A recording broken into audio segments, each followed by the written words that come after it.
Hello viewers, আসসালামু আলাইকুম। Welcome to my channel আফরোজার শখের রান্নাঘর। আমি আজকে রান্না করেছি শীতের সবজি বাঁধাকপি দিয়ে চিকেন রান্না।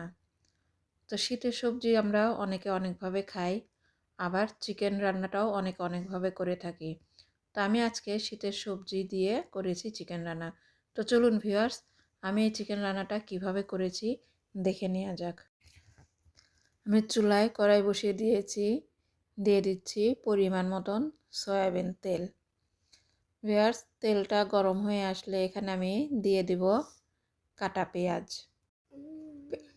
দিয়ে দিচ্ছি আমি এখানে কাটা পেঁয়াজ। ভিউয়ার্স, পেঁয়াজটা আমি হালকা করে ভেজে নিয়েছি। এখন আমি দিয়ে দেব এক একে বাকি উপকরণ। দিয়ে দিলাম পেঁয়াজ বাটা। এখানে আমি হাফ কাপ পেঁয়াজ বাটা দিয়েছি। আমি বরাবরের মতো সামান্য পানি দিয়ে দিলাম, যাতে করে পেঁয়াজ আর মশলাটা পুড়ে না যায়। এখন আমি এখানে দিয়ে দিব একে একে বাটা মশলা এবং গুঁড়া মশলাগুলো।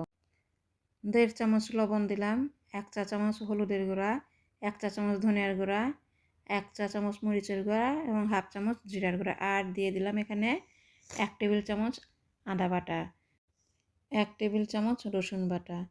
তো ভিউয়ার্স, আমার সব মশলাগুলো দেওয়া হয়ে গিয়েছে। এখন আমি মশলাটাকে খুব সুন্দর করে কষিয়ে নেব। তো মশলাগুলো সব দেওয়া হয়ে গেছে। এখন আমি মশলাটা খুব সুন্দরভাবে কষিয়ে নিচ্ছি। দিয়ে দিলাম এখানে আমি দারচিনি এবং এলাচ। এগুলো দিয়ে আমি মশলা আর একটু কষিয়ে নিয়ে দেন মাংসগুলো দিয়ে দিব।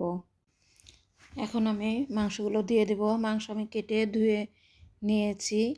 ভিউয়ার্স, এখানে আমি সোনালী মুরগি নিয়েছি। তো মুরগির মাংসগুলো দিয়ে এখন আমি ভালোভাবে মশলা দিয়ে মিলিয়ে নিচ্ছি। আমি মশলা দিয়ে মুরগিটা 10 থেকে 15 মিনিট ভালোভাবে কষিয়ে নিব।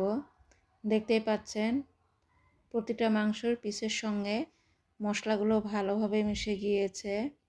এখন আমি এটাকে ঢেকে দিব 10 থেকে 15 মিনিটের জন্য। ভিউয়ার্স, দেখতেই পাচ্ছেন আমি বাঁধাকপিগুলো এভাবে টুকরা টুকরা করে কেটে নিয়েছি। আমার মাংসটা কষিয়ে নিয়েছি 10 থেকে 15 মিনিট। এখন আমি বাঁধাকপিগুলো দিয়ে দিচ্ছি।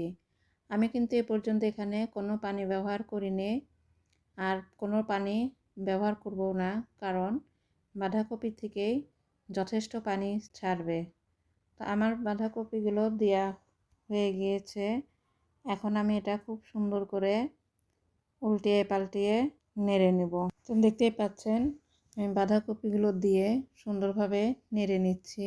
বাঁধাকপি দিয়ে মুরগির মাংস রান্না করলে অনেক ভালো লাগে, খেতেও কিন্তু বেশ ভালো লাগে। আপনারা বাসায় এভাবে অবশ্যই রান্না করে খেয়ে দেখবেন। আর যদি রান্না না করেন তাহলে বুঝবেন কিভাবে বলেন। এখন আমি ঢেকে দিলাম এটা 10 থেকে 15 মিনিটের জন্য।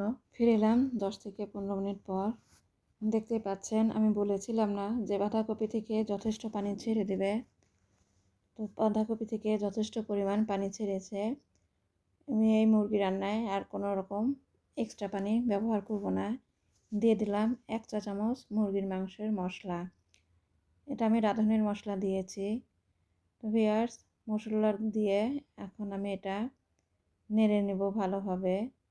তো যেটা বলছিলাম, বাঁধাকপি দিয়ে মুরগির মাংস রান্না খেতে অনেক ভালো লাগে, রান্নাটাও অনেক ভালো হয়। তো ভিউয়ার্স, কেমন লাগছে আমার এই বাঁধাকপি দিয়ে মুরগির মাংস রান্না, আপনারা অবশ্যই আমাকে লাইক কমেন্ট করে জানাবেন। আর হ্যাঁ, ভিডিওগুলো স্কিপ করে দেখবেন না, পুরোটা দেখার চেষ্টা করবেন।